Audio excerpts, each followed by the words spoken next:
I had the best daily driver ever, a BMW F31 Diesel M Sport wagon, and I sold it. Let's find out why.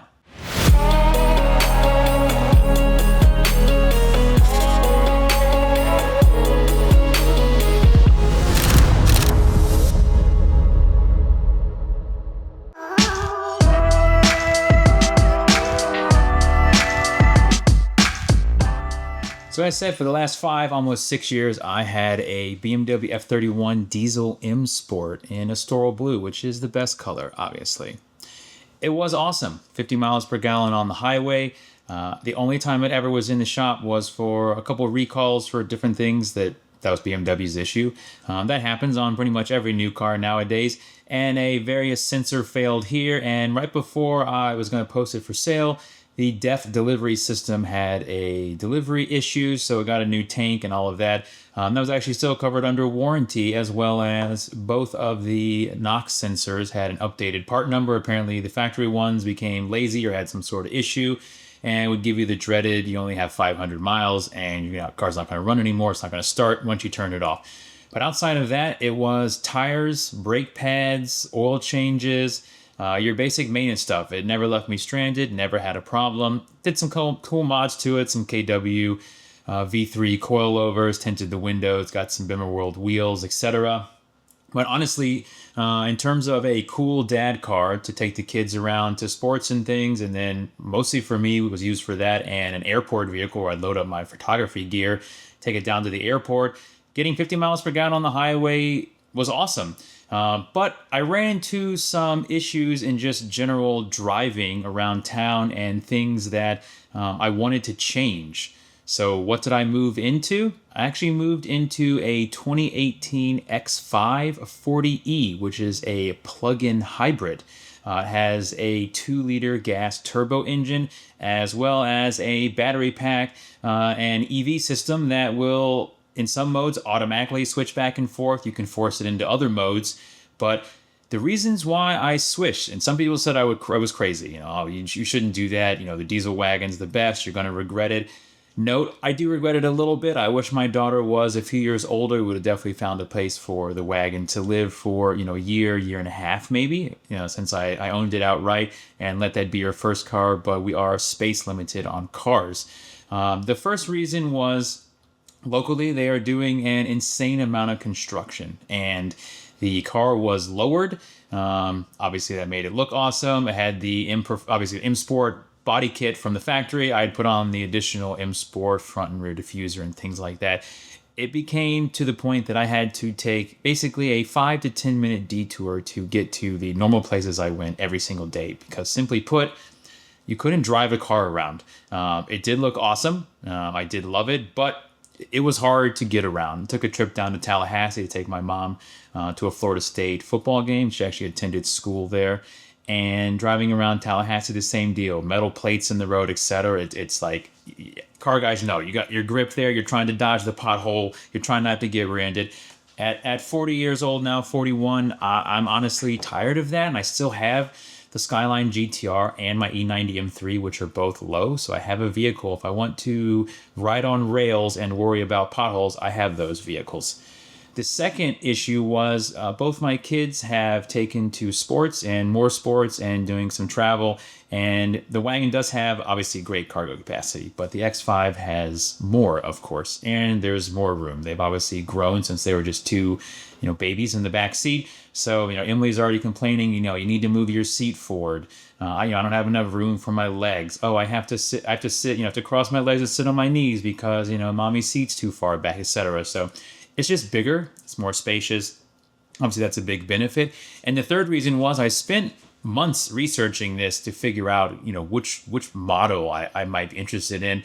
I tend on my daily drivers to lead towards BMW. I did do some other ones, but the range is about 14 miles, roughly, according to the internet. 9, 10, some people report 15, 16. And I was looking into my, daily usage and what am I doing? I'm driving to the gym. There's a charger there. I come back home. I charge in my house. It just makes sense. And I've found now that basically I'm getting gas once a month. because my daily usage is drive from charger to charger, whether that's at my house, the grocery store, the gym, or some other locations that I'm generally going to multiple times a week. Otherwise, it's charging in the driveway. So those are the three main reasons. But let's go take it for a drive, see what it's all about, talk about some of the features in the car. But honestly, at the end of the day, like I said, am I a little upset the wagon's gone? Yeah, the wagon was awesome, and multiple car friends and be like, you're going to regret that, and I do a little bit, as I said. But the X5 has been perfect. It's super comfy. It's quiet over the road when you're cruising around town, and it's in EV mode. I mean, you barely know that it's running. Plus, going from a 2015 to a 2018, it's still the same generation of BMWs. So everything is the same, as I'll show you when we get in the car with some other stuff. But it does have nice features like it has Apple CarPlay, which the 2015 did have Bluetooth. So it would talk to you and tell you what the phone's showing, but I needed some sort of mount so I could actually see the screen. So let's go check it out. Let's get out to the X5.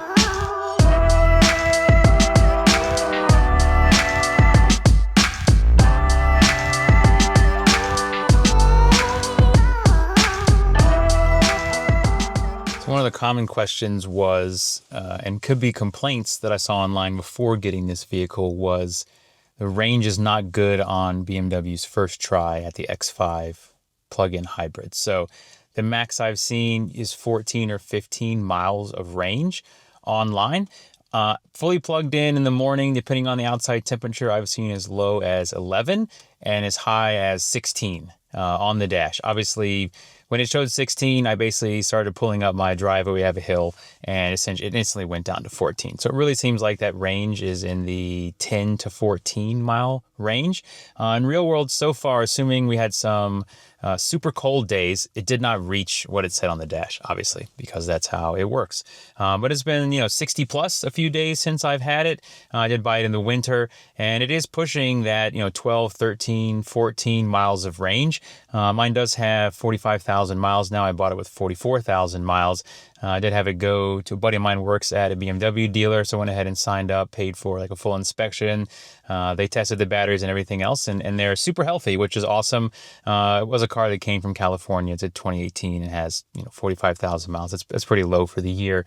So that's what I expected. But the range for me is not a problem because, as I said earlier in the video, my daily usage is charge at the house, drive to the gym in the morning, which has charging stations at the gym, drive home, it gets plugged in again, and then I'm picking the kids up, going to sports, running errands right around town. So right now I am filling the X5 up approximately once a month for the fourth or fifth month that I've owned it now.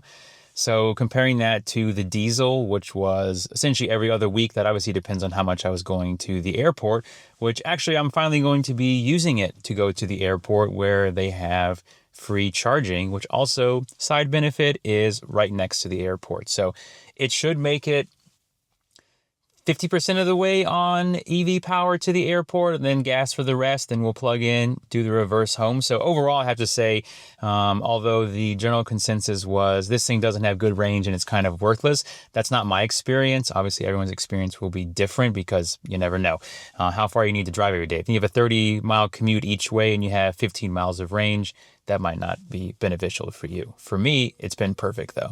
And for my needs at home, a quick update here to add this into the video. It does come with a basic, level 1 charge. I just leave that in the trunk under the floor. It's slow. You're going to be 6 hours, sometimes longer, to get a full charge. And again, it's not a giant range, about 14 miles. So what I did is purchase what most would call like a level 1.5 charger from DeWalt. You can get it from Home Depot. That's right, when it's easy. And you're getting 20, 30, maybe 40% more watts on the charge side, but it can still just be plugged into a standard outlet. So that's what I do for charging at home. In an emergency situation, I'm at a friend's house, whatever, certainly I can pull out the BMW one, get topped off. At the other locations that I talked about, when we go to the gym, the grocery store, all our malls here have it. There's charging stations everywhere. Every parking garage has it. Those are going to be level 2. Which in those situations, sometimes I go to the gym, and depending on, what I'm doing there, when I come out, it's actually fully charged again, because those are charging at a significantly faster rate than what the, level 1/1.5 is doing at home. And a couple cons that, you essentially what I've, grown to just deal with, which of course the wagon had its own ones that we talked about before. It's low, there's other things going on, but that happens. No car is perfect except maybe the E90 M3 in sedan form with the DCT. That might be a perfect car. But with that said, the X5, since it is a plug-in hybrid, the auto start stop is always active. The nice thing on the wagon was button on the dash. It was a toggle switch, so it was off always. If you turned it off, it stayed off. It wasn't had to be, every time you started the car, it didn't reset. The X5, because it's coasting when it's doing regenerative braking or engine braking, if it's not doing that, that's going to be automatic. Like I said, for a few months now, I'm just sort of used to it. I don't love that system because I find it annoying, but I understand with this, it's trying to recharge itself as best it can while you're driving. So obviously, that's not a big deal. A second weird thing is if you are driving and you want to, let's say, oops, I left something inside. So you throw it in park and you leave and you come out, it essentially is going to just turn off. Whereas, obviously a car running would still be running, you'd get in. So if you do that in this car, let's say I was about to leave, go out, left my wallet inside, I realized that in the car. So I go up, put it back in park in the driveway, run inside, come back out. The car is off, but it's still playing music. It's still, the dash is lit up. But if you go and, put in the drive, it's not going to do anything. I assume it's some sort of, battery saver where it's not just running in EV mode in park. But that's super annoying. Maybe in the comments you can tell me how to be like, hey, if I leave the car on, I just put it back in park, just leave the car fully on. So when I get back in, I can roll out.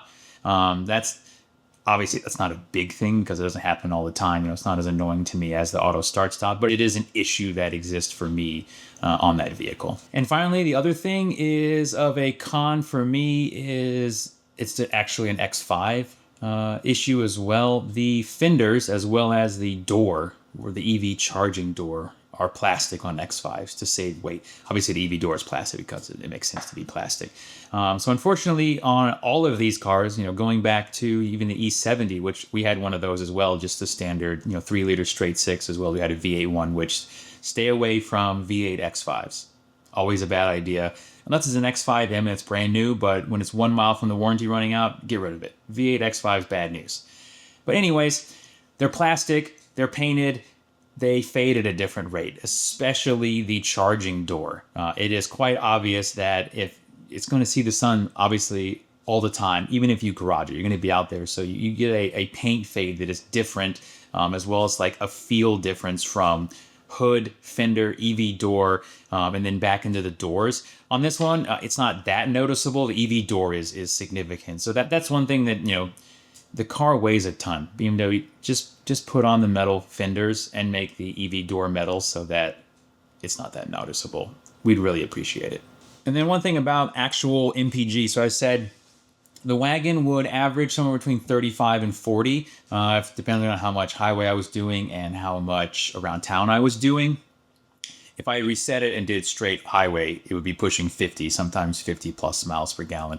Did do the X-Delete app, so it was running in rear-wheel drive, which helps a little bit. I know stock tune on mine, apparently people get even more miles per gallon. But realistically, it was 35 to 40 on average town and highway, which is still very good. The X5 right now for me, if I do 2 weeks of just normal, I'm at home, it's not a work weekend, I'm not driving on the highway, it pushes up almost to 40. It's usually 35 to 38 miles per gallon. Right now, the dash is showing like 33. I just did, a bunch of random B-roll for this video. Obviously, the charge ran out. I was out for, 2 hours just filming random stuff. It's showing about 33. But normally, we're seeing almost exactly the same miles per gallon when you combine city, EV, highway, etc. of my normal usage, which when you consider then that I am filling up, once a month, the actual savings is the X5 is cheaper on fuel.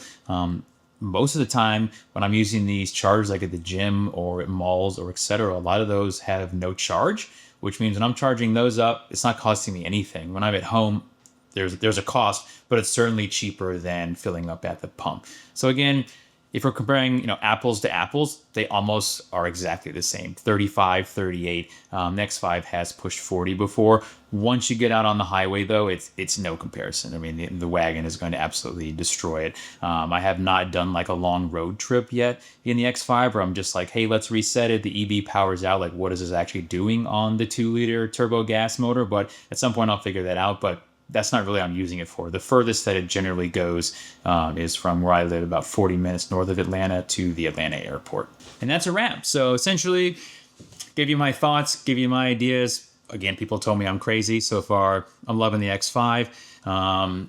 Would I ever trade for them straight up? No. But I am, like I said, loving the X5. At some point, I probably will if Emily decides that she does, want to drive. That's kind of a different thing nowadays. Obviously, folks my age were, hey, on the 16th birthday, I need a car. I need to take the test that morning. Will she want to do that? Hopefully, because I love cars. She loves riding the Skyline. She loves riding in the E90 M3. If that's the case, we'll probably go look for like an F30 or F31 diesel sedan or wagon because it was awesome. At that point, they probably won't be that expensive. And while mine didn't have many miles on it, there's certainly some with well over 200,000 miles. But for me, it's been a great upgrade. I like having the extra space. It's been nice sitting up high. Obviously, I'm still dodging potholes if I see them, but if I accidentally drive over a metal plate in downtown Atlanta, it's not the end of the world. The front bumper's not going to rip off, and it looks awesome. Again, definitely get the M Sport package. I don't think the X5s in the F15 chassis that don't have M Sport are very good looking. They're pretty bland, so obviously an M Sport is what you want to get. But I'm loving it. And here are 3 features if you are shopping for one of these plug-in hybrids that I suggest. The first one is skip all the early years. You want a 17 or 18. A lot of the quirks and early bugs and software updates have been fixed in those late model ones.